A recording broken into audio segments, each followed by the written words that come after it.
केंद्रीय श्रमिक संगठनों और संयुक्त किसान मोर्चा के देशव्यापी कार्यक्रम के तहत गया समाहरणालय के सामने किसानों मजदूरों ने जोरदार विरोध प्रदर्शन किया।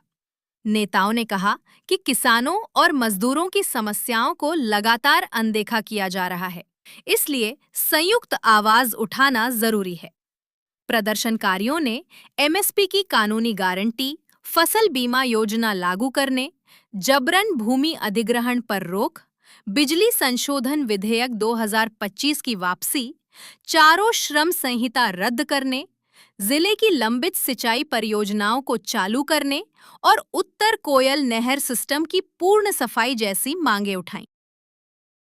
अपनी बात बुलंद कर रहा है और ये कह रहा है कि मोदी जी जो आप बड़ी बड़ी बात करते हैं, दिन रात आप किसान मजदूर और आम लोगों की चिंता में ही जो लगे रहते हैं, जो आपका वादा है, तो जब कानून बनाने की बारी आती है तो आपका सारा सिट्टी पिट्टी गुम हो जाता है और आप जो आपके मालिक हैं, इस देश में मालिक कौन है? यही सब टाटा, बिरला, अंबानी, जिंदल, मित्तल, टाटा, उनके सामने सरेंडर बोल देते हैं और जो साइन करना होता है वहां साइन कर रहे हैं। और किसानों का हित कहाँ गया, श्रमिकों का हित कहाँ गया? और आज क्या हालत है, जब से ये और ये सब नाम लाएंगे, ये हम श्रम सुधार कर रहे हैं, यही लाए थे ये लोग 91 में कि हम इस देश में निजीकरण, उदारीकरण, बाजारीकरण ला रहे हैं, सुधार की तरफ बढ़ रहे हैं। और उसका हालत ये हो गया कि लोग ठेका पर काम कर रहा है, लोग पट्टा पे काम कर रहा है, लोग मानदेय पर काम कर रहा है। कहा भाई तो 8,000, तो 10,000, तो 12,000, तो पेंशन गायब, सरकारी कर्मी है पेंशन गायब है, सरकारी कर्मी है रिटायरमेंट गायब है।